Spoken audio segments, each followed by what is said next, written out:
Well, hello, friends, and welcome back to the Dad and Lad podcast. Podcast where we talk about Notre Dame football and what it's like to experience Notre Dame football through the eyes of a relationship between a parent and a child. Micah, it has been an off season. Wouldn't you agree? Yes. Yes. Again, just to say again, it's been a little while since we've been on. First of all, golf season took over our lives in the spring, basically from when we wrapped up the season until golf season was over. This was your first year of organized golf for the big Erie Middle School. Micah, what was your experience like? Well, season started off pretty slow. I wasn't very good at the start of the season, and then I got a new driver, and that turned my season around. The first match after my first season, my first match after I got my driver, I shot a 43, and I was previously shooting like 50 to 60. So, 9 holes? Yeah. Yeah. Good. So just buy more gear. Yeah. And everything's better. Yeah. That's been the story of my life. I played guitar. I still play guitar, but when I was younger, I'm still not good, but I was horrible back then, and I just bought more gear to make myself better. And really, I needed to practice. But and if I recall, Micah, you won one of your matches. My match after I got my driver, I won that match. Man, that's saying something. So, hey, again, just want to thank you guys for joining us. If you're just joining us, we would ask that you give us a thumbs up on YouTube, give us a share on Facebook, hit that alert bell on YouTube so you'll be made aware every time we go live. If you have a comment, go ahead and throw it in there, and we'll be sure to respond to those as they appear. Again, back to the summertime, school wrapped up, 8th grade year finished, going into your freshman year. Summertime took over, and we had all sorts of exciting times. A little trip to the DMV. We went to Washington, D.C., Virginia, Baltimore, visited a Baltimore Orioles game, which was awesome, right? Mm-hmm. Yeah. Is that your favorite baseball stadium you've been to? No, Wrigley is still my favorite. You're a Cubs fan. That's okay. I forgive you. But funny enough, of course, the name is escaping me right now. So we're at the Orioles game I guess that was the end of July, beginning of August, taking in a game of Orioles against the Mets at Oriole Park at Camden Yards. And we just picked up some cheap tickets just last minute. And man, the stadium was pretty full. And of course, I had my Notre Dame gear on, and the guy next to me said, "Go Irish." And I turned and I was like, "Yeah, man, go Irish." And he told me that he and his dad come out to South Bend once a year and go to a home game. And this year they will be at the Boise State game, just one section over and about 20 rows up from us. So I'm going to make my way over there and say hello and exchange pleasantries. So the Notre Dame network runs deep, not only for alumni, which is not us, but maybe you one day, and just our fans are all over the place. So super cool to get to go Irish everywhere we go. Wrapping the summer up, again, you started your freshman year at the big John Glenn High School. How's that going? It's going pretty well. Good. You're 2 weeks in. What's your favorite class so far? Probably Spanish or business. Spanish or business. The two would work well together at some level. Yeah. So again, that's pretty much it. Let's talk about the off season. The Notre Dame football off season, the longest off season of my life. I don't know about yours, but when we were this close to a national championship, man, I can't wrap my mind around everything that's happened, from quarterback battles, which we'll get into later, recruiting, which we said we weren't going to talk a whole lot about, but what we're experiencing is it's been since I was younger than you that we had such success in recruiting. So we'll touch on that a little bit. We're also going to talk about our season preview. We're going to go through every game, talk about our score predictions, talk about postseason, if that's a part of our prediction. We'll talk about end of year awards that we're going to predict. and looking forward to that. So again, thank you for joining us. Leave us a comment. Shout us out on the YouTube or Facebook with a share or a like. We would appreciate it. So we're going to jump into it. This offseason, what's the thing that stuck out to you the most, Micah? Recruiting was like really big. Yeah. I think it started with Rodney Dunham. I think that's, Yeah. I can't say his last name. 5-star? Yeah, it started out, and then everybody just kept recruiting, and Yeah. that was really big. It was a little quiet out of the gate this summer, and all of a sudden, after the summer camps, things picked up at a pace in which I have never seen. We have some notes here as far as we're going to talk about our top 3 recruits. In our opinion, we each came up with our own list here. And in addition to that, we're going to flip our paper over. We haven't looked at them yet, so we don't know what each other's going to say, but we'll go one by one, share our thoughts on these recruits, and dive in from there. You ready, Micah? Mm-hmm. Okay. Do you want to start, or you want me to start? Just start with one. Start with one. Okay, Micah, why don't you start? I have Joey O'Brien as my first one. Why is he your number one? One of the top safeties this year, and I think he's going to be the next Kyle Hamilton. Yep. The litany of individuals that are lined up to play safety for Notre Dame. It's exciting.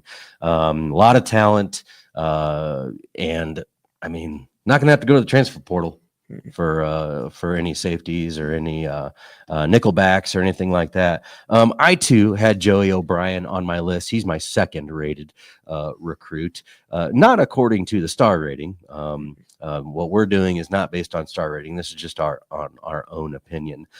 So my number one recruit was Elijah Golden, which we just picked up a couple weeks ago. That interior defensive line is something that we haven't had somebody dominate probably since, in my opinion, probably not since Lewis Nix back in 2012. We've had some great players come through, and last year with Riley Mills and Howard Cross, we never really got to see them at their best together at the same time. One or the other was dinged up. And then obviously in the Indiana game, Riley Mills, injured his leg, and that was that. And Howard Cross was already basically playing on one leg at that point. So Elijah Golden is a key recruit for our future. Al Washington's done a great job recruiting the defensive line. And I wonder, there was so much hubbub about Al Washington and his recruiting chops, good or not. All of a sudden, Chad Bowden leaves, goes to USC. We bring in Mike Martin from the Detroit Lions, the general manager, and that recruiting skyrockets. I'm wondering if Chad Bowden just didn't offer the support to Al Washington for the recruits that he desired. I don't know. Time will tell for sure. But Micah, who's your second rated? I have Javion Osborne. Javion Osborne. Yeah, I think he's going to Tell me about him. Isn't he a power back? Yeah. Yeah, I think he's going to be the next Audric Estime, which he was, that 2022 year was special for him. Yep. And I think he's going to be a good replacement after Jeremiah Love leaves. And then after, I think he's going to be the running back to Aeneas Williams. Yeah. Mm-hmm. Somewhat. I mean, he's not 6 foot, if I recall. I think he's like under 5'10", 215 yeah. or something. Small, but he'll put on 50 pounds quick throughout the senior year, and then obviously when he gets into Notre Dame's weight program. So again, my second rated as far as the team goes, recruit goes, Joey O'Brien. Again, well, we already talked about there. Who's your third? Rodney Dunham. Yep, that was my third. He's gonna be a good replacement after what's his name? Boubacar? No, interior. Oh, interior. Don't have a roster right in front of me. Sorry. Yeah, my mind's drawing a blank, but I think he's going to be a good replacement somewhere on that defensive line. Excellent. Well, my third rated recruit this series, and this is a dark horse candidate here. Wide receiver Devin Fitzgerald, Mr. Lawrence Fitzgerald's son. I remember being at the game against Pitt back in, when was that? Man, it felt like a forever ago, 2008, 9, 10, somewhere in there. Larry Fitzgerald playing for Pitt absolutely ate us alive. And yeah, I just have a feeling with his dad being who he is, I can't help but say he is going to come on strong. He's going to be a worker. The cool thing about these legacy players with dads that played in the NFL is they've seen the other side of the career. They've seen when football ends, how life is, and they come to appreciate the the blue collar mentality that goes into working, studying film, just working on their craft to improve. And coming to Notre Dame to ensure that they have success following their time in the NFL. So Devin Fitzgerald is my dark horse candidate to be one of our top recruits. Okay, Micah, let's talk about it's been. I'm kind of tired of hearing about it. I can tell you that, but I'm glad it's decided the Notre Dame starting quarterback battle. Now, I'm going to preface with what we speak on this information. We're not in the practices. Obviously, we don't have press passes yet. University of Notre Dame media relations, but this is everything that we've heard from various sources, and what a battle it was. Micah, as we left spring practice, what were your thoughts going into the summer? I thought CJ Carr was the guy. He looked pretty good in that spring game, besides that one interception, which was a pretty bad decision by him. But he's making some really good throws, hitting his check downs, and he just looked like he was thriving with the offense. Yep. What about Kenny Minchie? I also thought he looked really good. His elusiveness is a lot better than CJ Carr. He avoids sacks a lot better. I think he has more. No, he knows when someone's coming up behind him a little better to evade that sack. Awareness. Yeah. Yeah. And I think that's what he's got over CJ Carr. Yeah. Yeah. I would say that CJ's probably a little more, got a little bit more emotion behind his game, a little more fiery, if you will.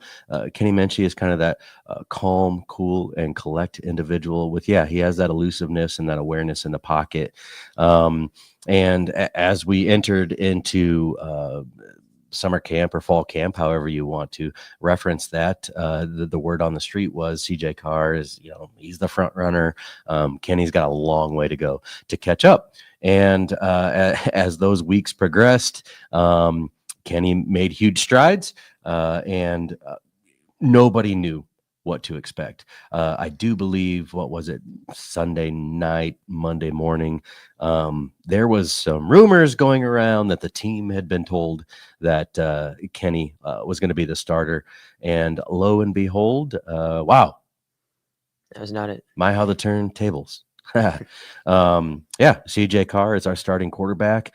Can you imagine walking into Miami's home field as your very first collegiate start ever? I really don't think it's going to be sold out. I don't know. It's just bold take. Yeah. It's going to be sold out. Just going to tell you that now. I don't think it's not going to be as loud.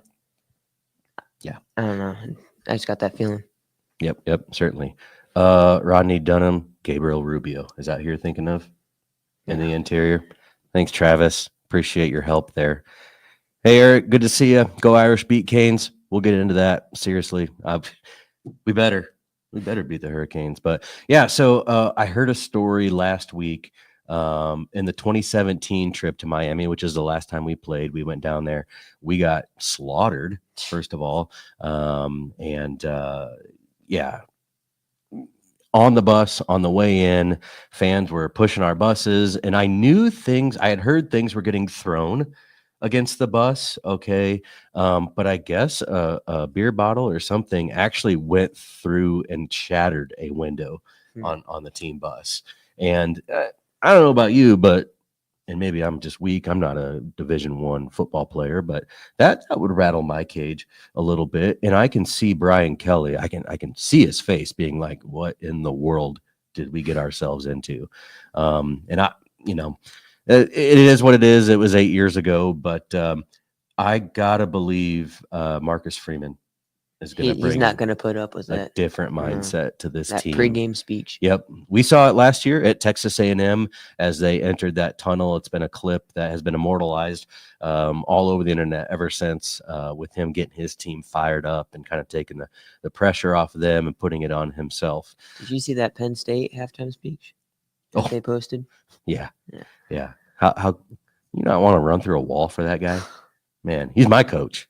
He's my coach. I don't know about your coach. He can be your coach. Okay, great.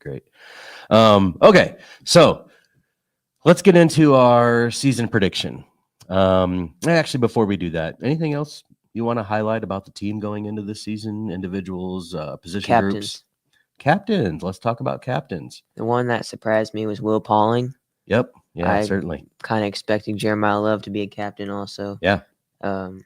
I was kind of expecting Leonard Moore. I know he's young, but coming off the true freshman, All-American freshman team. Yeah. Going to be a true sophomore. Leonard Moore is. I got to imagine he'll be a captain next year. And Jaden Greathouse, I was kind of surprised he wasn't. Yeah. Will Pauling kind of came in from Wisconsin as a transfer for his final season of football, and he's been called, what they call him, Goog Rat or a gym rat or something like that, where he's in the football facility before anybody else. He's there after everybody else. And as a graduate student, he has a little bit more time than everybody else to dig into that. So exciting to see what he does. I would say, again, the Jeremiah Love thing, certainly a surprise. I was hearing today that he didn't even, as you know, players have to present themselves in front of the team as a candidate to be a captain, and then the team votes from there. And he didn't even present himself. And I mean, I don't think that's a bad thing. I think it's kind of a assumption that to be one of the best players, you also have to be a captain and you have to be a big rah-rah guy. You can be one of the best players and just put your nose to the grindstone and get work done and bring your teammates along. I got to imagine that's probably his mindset after wrestling with it for a few days. Drake Bowen, Adon Schuler, Emil Wagner, Billy Schrouth. So, all in all, a great group of captains. I'm really curious to see the featurette coming at the end of the football season on Here Come the Irish, season 2. Season 1, they showed a lot of behind the scenes with the captains and Marcus Freeman meeting. They have a weekly meeting. And I don't know, it was really good to see the dynamic of the team and those captains in that space. And I don't know how many years in a row they're going to do this, but I don't know. I think that was an interesting part of Here Come the Irish season 1. So excellent thoughts, Micah, on the captainship. Do you want to get into season predictions? Sure. Okay. Well, no secret. We've already talked about it a little bit. We open up against Miami Sunday night, August 31st. It's Labor Day weekend. It's going to be hot down there. Nothing new. It was hot down at Aggie Land last year for Texas A&M. Not an issue. I don't foresee it being an issue this year either. Micah, started out. What is your score prediction for this game, and why did you land on that? I have Notre Dame winning 35-14. I think Carson Beck is gonna throw 2 interceptions. I like it. He's just not the quarterback he was. Mm-hmm. He's gotten his mind a little bit. I think the defense is gonna have a very good game. Leonard Moore, he's probably not gonna get a lot thrown his way. Nope. Where is anybody gonna throw the ball this year? I mean, you're going to pick on Christian Gray because, I mean, he's been exposed. But who's to say? And then also, I think we're going to kind of rely on the run game. And then I think CJ Carr is still going to get some throws in. Mm-hmm. I think they're I'm 20, thinking, I hope. Yeah, I think around 15. Yep. And then if he's throwing over 20, I think we're chasing. We're chasing the Hurricanes. Mm-hmm. And I think he goes for like 175 yards. Yeah. 2 touchdowns. Wow. Jeremiah Love also 2 touchdowns. Man. And Jadarian Price with the other one. I didn't go that far into my score prediction. That was a fine job, Micah. I was on the spot. Oh, man. Money. Flying by the seat of our pants here. So before I give my score prediction, we need to split at minimum Miami and Texas A&M. I want us to win both of them. I think we can beat both of them. I'm more confident in the Texas A&M game. Again, my PTSD carries over from 2017. First time starting quarterback, CJ Carr. You're right. It's going to be a conservative game plan. We're going to run the football a lot, and we have a litany of running backs to carry the load. So it doesn't all have to fall on Jeremiah Love or DeJarian Price. We're going to have plenty of guys coming up the roster here to help out with that. Carson Beck, coming off of basically Tommy John surgery. He's been throwing all summer. So hopefully, the arm, any inabilities with the arm or mental hurdles with the arm should be past him. He also hasn't seen a defense like Notre Dame's, honestly. So I remember he was out for that Georgia game. Yep. Yeah, so he didn't get to experience that, and we have only improved since. That being said, I fear we're going to drop this one. I have a loss right out of the gate, 17-14. The reason I say that is there's been a game every year since Marcus Freeman has been here that we've dropped that we shouldn't have. I said coming out of the Purdue game last year, I told Micah we might not lose another game again because of the fire under that team's belt. And you get to the national championship game. What more can you ask for? I just got to see it. Again, so many things going against us going down there. I trust Mike Denbrock to have a good game plan, a conservative game plan. I trust our defense. At the same time, this is the first game under Chris Ash's leadership. Be careful as we say that. But I don't know. Maybe I'm just underselling myself mentally, so that if a victory comes, I'll be ever more excited. Our birthday is actually coming up right after that. So if anybody from the Notre Dame football team is watching, please grant us a birthday wish. And let's just, if it's not close, that would be ideal. But I got to believe we're gonna drop at least a game, and I'm saying we're gonna get it out of the way quick. Coming out of that week, we have a bye week. Mm-hmm. And I think for myself, with what I've predicted, that bye week is going to be so key for CJ Carr and the offense to settle in. Hey, you've been there, done that. Your away atmosphere probably isn't going to get more hostile than that the rest of the season, if I'm being honest, as we go into this schedule. But we're still at Arkansas. Yeah, but SEC, sure. Still Arkansas, mid-tier SEC game. They're not supposed to be anything fantastic this year. Yeah, it is a road game, but that's still a ways down the road. We got a lot of time to get under our belt for that. So going to the bye week, I have us 0-1. Micah, you have us 1-0. And we enter our first home game in the season. Praise the Lord. Oh my gosh. Can't wait. Oh my gosh. Whether or not, whatever the outcome is of that Miami game, that stadium got a taste of greatness in that Indiana playoff game. And I can only imagine what it's going to be like this year. It's going to be a night game. My employer, Notre Dame Federal Credit Union, we have a big mortgage tailgate that day. So it's going to be a long day. It's going to be like a 7 a.m. to 1 a.m. day. Great for some people, not great for these old bones. But anyway, that stadium's going to be rocking. And let's be honest, we're not going to lose that game. Not going to lose that game. So I have us winning. Still, CJ Carr coming into his own. Defense still, kind of getting settled. But I have us winning 27-17. I have us winning 21-10. Yeah. Again, I think it's safe to say there's some things that need to get rolling this season. Just like last year, it took some time. Hopefully, we can just avoid the major pitfall, which will not be the week after that. We host Purdue. Last year was a slaughter fest. Coming out of last year's Northern Illinois game, we went down to West Lafayette to the Purdue game, and I I didn't know what to expect. Like, I have no clue what's about to happen. And all the Purdue fans around me were saying, yeah, this isn't going to be close. And they were right. So, and they were also gone by halftime. So whoever they were, hey, hope you had a great afternoon. We certainly did. Micah, what's your score prediction for the Purdue game? I have a pretty high score, 70 to Woo! 7. I think we're going to hit 70 for 70. first time in my life. I've never experienced that. Travis, you keep track of score on a spreadsheet of every game you attend. I don't think there's been a 70. For some reason, I'm trying to think back to Loose Emoji and Tim Priester's words. They know this stuff like the back of their hand, maybe Brian Driscoll too. But yeah, I can't say I've ever experienced that. That would be pretty sweet. And seeing all those fans go bye-bye. And we're not leaving. No. Right? Yeah, we don't leave until after the alma mater.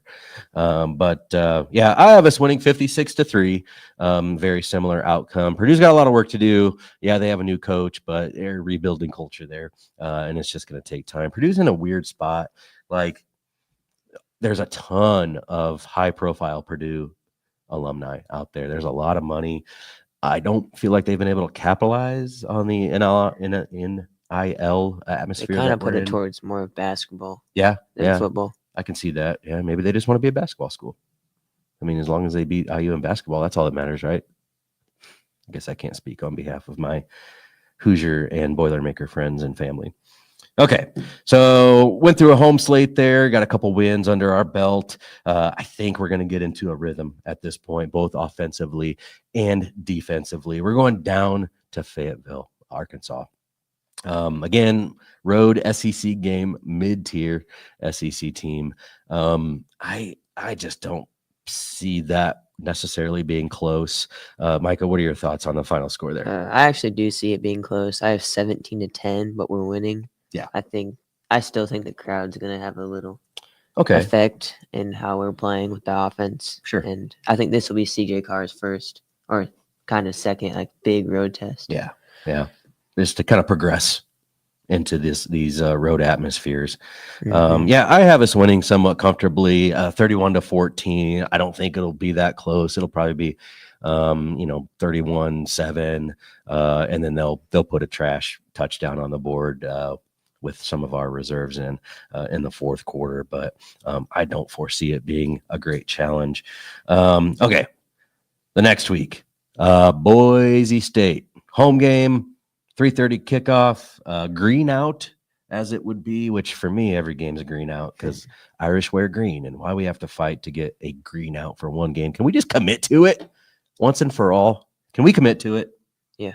Thank you. Those shirts were horrible last year. Oh, don't even get me started. I didn't buy it. No, we did not. First time.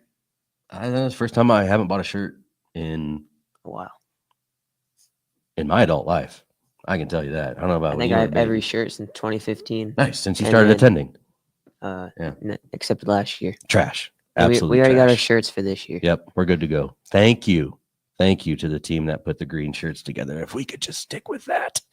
Okay, I'm getting off my soapbox now. So anyway, green out. Boise State lost their best player from last year to the NFL draft, returning quarterback, if I recall. I think they'll come in fired up at the beginning, and that's typically how it goes with a game like that. But again, another game I don't see us losing control of. Again, CJ Carr at home is going to be settling in. Offense is settling in. Defense is locked in at this point. I kind of equate it to the NC State game of last year where things were a little shaky out of the gate, but Leonard Moore forced that fumble and the whole season turned from there. Louisville. I am so sorry. Thank you. Actually, NC State's later on my list here, so that's what I was thinking of. So Boise State, I have us winning 38-10. Again, expect full dose of running game and opportune times to pass. And again, we'll just pull it out. Micah, what do you have? 42-10. Ooh, man, a little higher than me. Yeah. Yep. We got to believe with Denbrock in his second year running the offense. And most of these kids, this is their second year as well in the offense. So a lot of new stuff and nuance to last year's changes coming from Jared Parker. But looking forward to how Denbrock can utilize all the tools that we have on the offensive side of the ball. Next up in the following week, I can't wait because we're into October at this point. Boise State, NC State, it's the most beautiful time of the year in Northern Indiana, and specifically on the campus of the University of Notre Dame. And I'll tell you, 9 months out of the year here are trash. I'm just going to say that weather-wise. But from September through November, I'll throw in December just because of Christmas. But, oh, man, it's my favorite time of year. So NC State, not going to be close. No. 42-7. Micah, what do you have? 35-0. Whoo, man, defense locked down. Mm-hmm. Defense locked down on the old wolf pack. Okay, enough about NC State. This next game, I am so looking forward to. IU is special. Texas A&M is going to be special. But these Trojans of Southern Cal are trying to end this rivalry. And I am bitter. I mean, the Notre Dame fan base is bitter. Like, what in the world are you guys? This is all on you, Trojans. I don't know. I hope this gets over to Lincoln Riley and the crew at USC, the Little Dad and Lad Lincoln podcast. Riley was against it. Did you see that? Or was that just for the media? I think he was just playing the media myself. But, yeah. So this could be the last home game for the foreseeable future against USC and Notre Dame. And again, it's not going to be close. We are going to come up fired up, and we are going to show them, number one, who the better team is, but also number two, just why the rivalry special. Again, there's high emotion going into it. You have all the private jets from all over the country coming into the South Bend International Airport, which is international in name only, but nevertheless, not going to be close. I have a 49-10 victory. I actually have it really close. I have a one-score game at 28-21. Ooh, both teams are going to come out fired up. Yeah, I saw flashes from their quarterback last year when we played him, so I think he's going to have a pretty good game. Yeah. So I think Jeremiah Love does have a really big game, though, because they couldn't really stop him last year before he got injured. So I think it's a one-score game for me. I can see that, especially, Al Golden last year. He admitted he put his defense in some precarious situations that didn't serve the team well. And we have Chris Ash here this year. And again, I don't know what to expect until the games start, but he, in all his interviews, he doesn't offer a whole lot of insight or a behind the scenes look. It's not an enjoyable interview. How about that? Compared to some of the other staff members, but I just think we're going to show him who's boss and send him back to LA and call it a day. After all that, it's time for a bye. While we have a bye here, got a few comments. First of all, we have Eric saying, my gosh, he still holds a grudge against Miami. We cannot lose to them. I appreciate that. Travis talking about the high score for Notre Dame. Purdue last year, 66-7, most he's seen since New Mexico in 2019, 66-14. So we've been pretty darn close to 70 points. Eric again, can't wear my Rick Meyer jersey if we have a green out. It sounds like you need to get a new Rick Meyer jersey, Eric. Just get any number 3. Arnaz Battle for all that matters. So we'll come up with something. Also, I wouldn't want to play us either if I was SC because they are chickens. I agree with that. What's up, Chuck? Good to see you. Go Irish. What are your thoughts on Belichick's immediate impact at North Carolina? Well, it's a bye week. We can talk about that real quick. It's not going to last long. No. I was thinking the same thing. Yeah, not going to last long. He's not a college coach. No. I couldn't imagine. That's like Brian Kelly, but more obnoxious and less with Super Bowl rings. Yeah, that's true. Lots of rings. I guess less what's the word? Inflection in his vocal.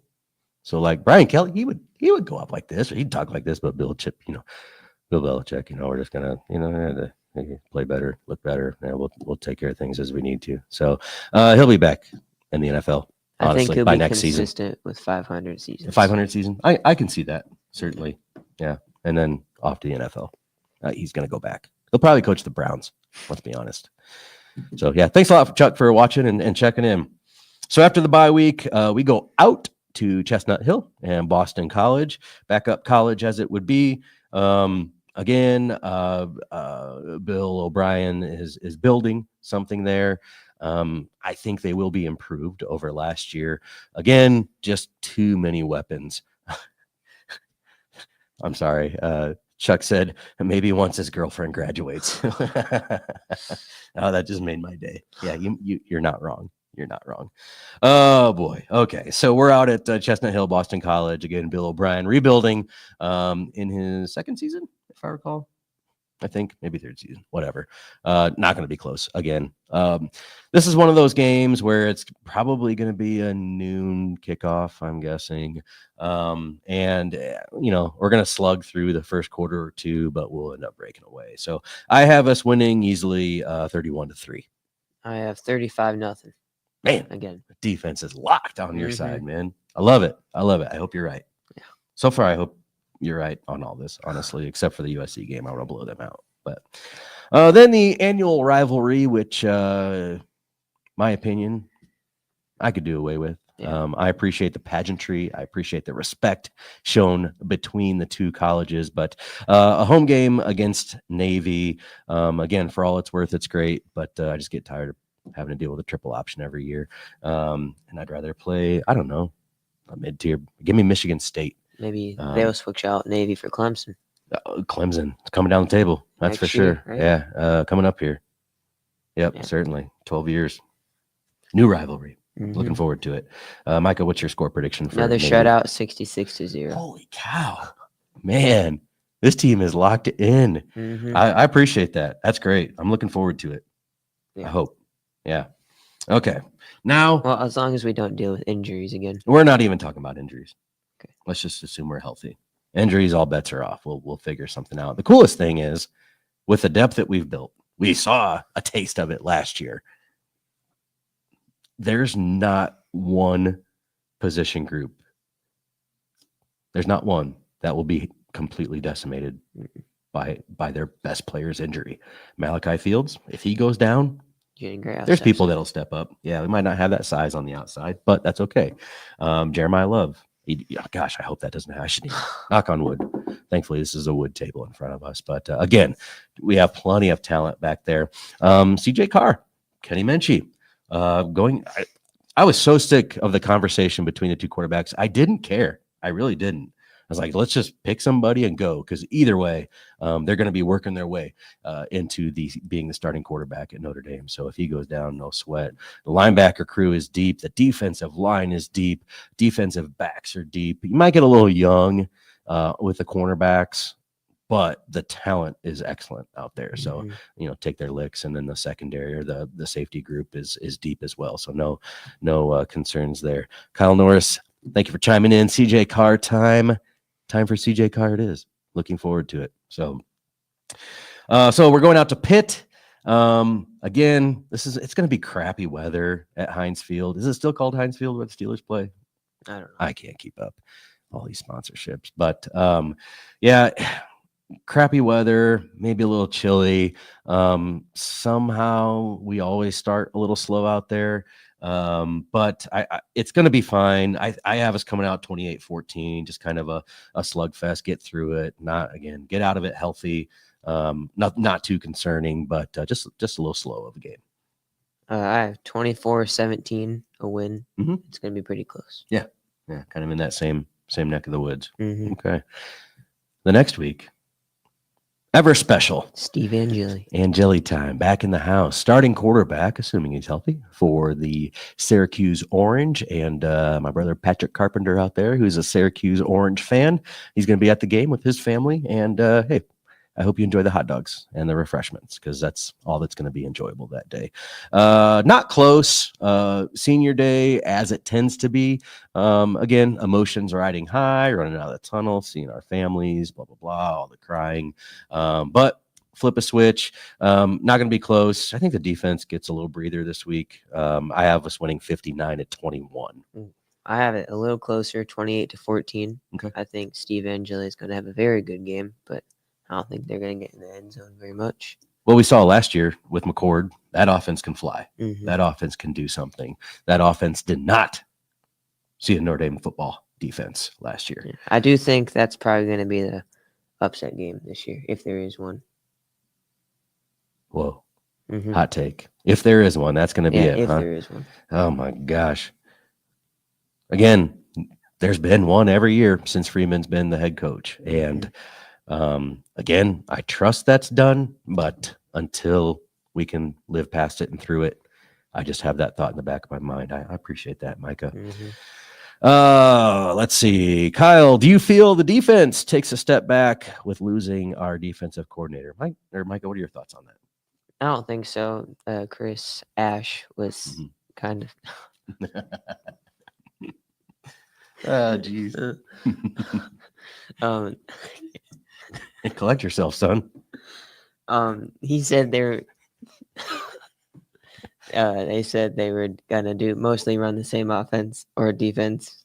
Yeah. Okay. Y'all out there don't even know what we're laughing at. That's what's so obnoxious. Oh man. Hey, I'm glad this isn't live or anything. Again, he came here to enhance what Al Golden has built. Al Golden came to run Notre Dame's defense. Mr. Ash came to enhance Notre Dame's defense. Again, with a deeper talent pool, I do believe just getting the ball rolling and getting used to the in-game adjustments and how he operates is going to take a little bit of time. So that goes back to my Miami prediction. I just feel like it's going to take a game or two to get our wheels underneath us defensively and offensively. And in my opinion, it may bite us in that first game. But I do believe in the long run, as the season progresses, we will be higher rated than last year in all facets. So looking forward to that. Thanks, Kyle. Finally, to bring a culmination to our regular season, we're going to go visit the Mighty Trees, the Mighty Cardinal of Stanford. I'm actually not. I won't be mad if that ends also. Yeah. I'm kind of wanting that one to end. Yeah. Again, give me Michigan State. Give me Michigan. IU. Give me Michigan. Again, they're. I don't know. Somebody made a comment on the post when this was going live today that we're going to talk Michigan football, and we're not going to talk Michigan football, Corey. But I hate to break it to you. I've already done the homework. They're going to be a 7-5 football team this year. Okay. Bryce Underwood is overhyped. He's also overweight, but that's I saw that picture. So yeah, freshman 15. You'll see how that goes soon enough. Anyway, they'll be competitive. I do believe. Do you think they can get Ohio State again? No. It's at Columbus. It's not it's going to be a tough one, and they're going to be out for blood too. No, it's at Michigan. No, it's at Michigan. Yeah, because what's his name came out and threw a fit because they were planting flags at midfield. So Jack Sawyer. Jack Sawyer. Yeah. I don't like either team, but beside the point. I just don't see Michigan getting the victory this year, even if it's at home. This Ohio State team is going to be riding high, and they're still just as talented as they ever were. Julian Sands, starting quarterback. Kind of the same thing with CJ Carr. He's going to have to get his wheels underneath him, and he'll probably throw his share of picks, but I have a feeling Ohio State's going to pull that one out this year. Stanford, not going to be close. No. This team's getting ready. Notre Dame's getting ready to lock in a playoff berth right now. Again, I have us at 10-1 up to date, and Micah, you have us at 11-0. Again, we saw it at USC. This team just locked in, as difficult as it was. This will not be difficult. This will not be close. Micah, what's your score prediction for the Stanford game? 49-14. 49-14. I think this is CJ Carr's best game of the season. Yeah, I can see that. Yeah, totally. Yep. I have us winning 63-6. And stomping on that tree in front of all 5,000 Stanford fans and 10,000 Notre Dame fans that'll be out there. So just friends and family at that game. Okay, so 11-1. I predict with a loss to Miami. Micah, you have us going undefeated, 12-0, with a couple close calls out there, but nothing to lose sleep over. Okay, so 11-1, 12-0. Either one's getting to the playoff. With 12-0, easy to say with the new playoff format, we're going to have a bye, which I would welcome keep everybody healthy. One less As much as game. I want I love a home a game. home game, I think the bye will be the best for That was the us. craziest home game we've ever been a Yeah. part of.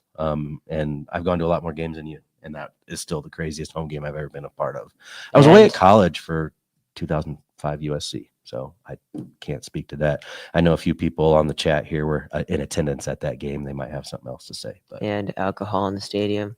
There's yeah, gonna be some there's gonna be some drunk, Guinness. drunk people there. Yep. Have to. Stadium's gonna be a little louder. My fans, my fellow fans, please do not abuse this. Do not abuse the ability to drink. They're probably going to cut it off at halftime, if I'm being honest, knowing Notre Dame. And you're going to get 6 ounces for $24. So we got that to look forward to. So, but anyway, yeah. I do foresee us, just with the way the season plays out, I do foresee us finishing in the top 4. Mhm. And we will get a bye. And we will move on forward to the quarterfinals. Now, later in the season, we will talk about what the playoff picture might look like, but we are going to predict how our season ends and what it looks like just on the back end here. We'll revisit it later. Micah, where do we end our season, and how does that transpire? I have us losing in the national championship game to Texas. Oh, Oh man, that's great. I'm believing the Arch Manning hype now. Yeah? Yeah. Okay. I mean, there's a lot of hype, a lot of NIL money, a lot of chatter. Funny enough, again, we didn't look at each other's lists. We haven't looked at this stuff. We're going to do it this year. We are going to do it this year, and we are going to beat Texas 24-17. Crazy. We're going to do it. And this look will be plastered on my face.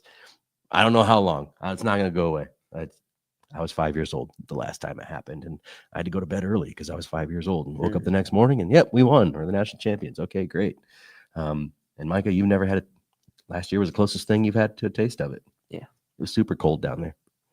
Anyway, enough of that. Well, that is fantastic. So basically, that'd be 11 or 13-2.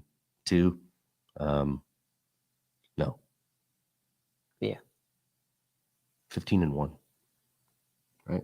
No, we got to buy. Anyway, with a loss in the national championship game, I have us losing one game, winning the Natty over the Longhorns of Texas, 24-17. So, getting ready to wrap up here, but as we do, let's talk about some postseason awards, offensive and defensive MVP. Who are going to be those two people that are going to stand out not only here in South Bend but nationally? I think the offense should be pretty obvious. Cakewalk. Jeremiah Love. Yep. I'm guessing 2,000-yard season for Ooh, him.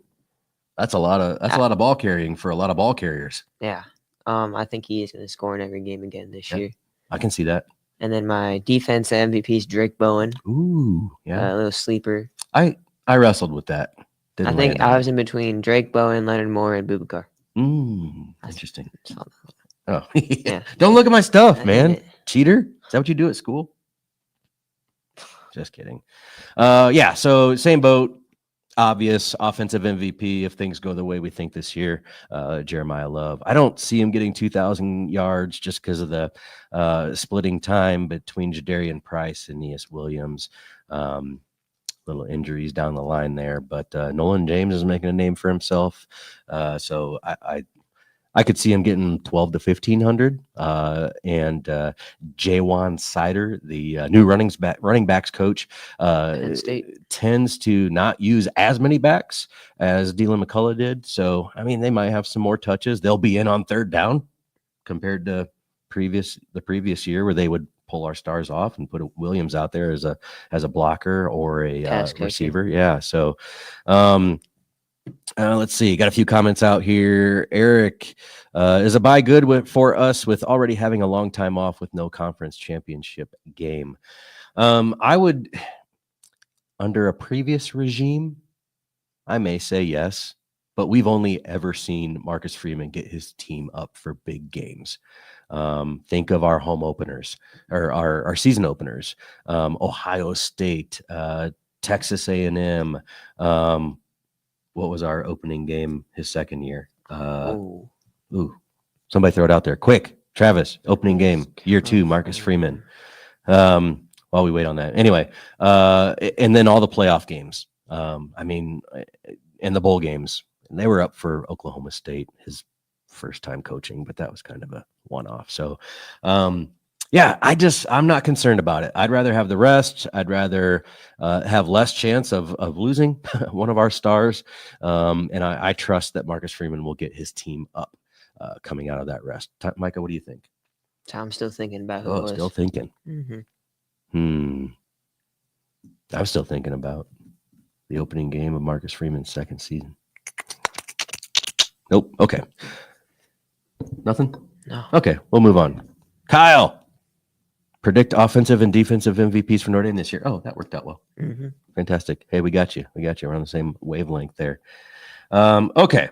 Well, man, went longer than we thought. And it's hot in this room. Yeah. So few things. Again, if you're on YouTube, if you're on Facebook, give us a like, give us a thumbs up, give us a share, hit the little doorbell thing on the YouTube so you get alerted when we go live. If you're listening on the podcast, give us a 5-star review. We're just trying to figure this out as we go. Certainly not professionals, but getting a little experience talking about a dad and a lad, talking about Notre Dame football. As the season goes here, we're going to have weekly shows as there's games. Still deciding if we're going to do a preview and a review.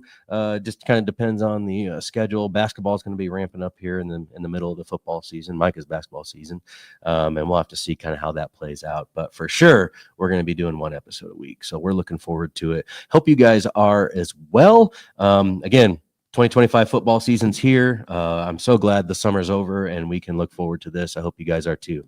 With that being said, I'm the dad. And I'm the lad. And this is the Dad and Lad podcast.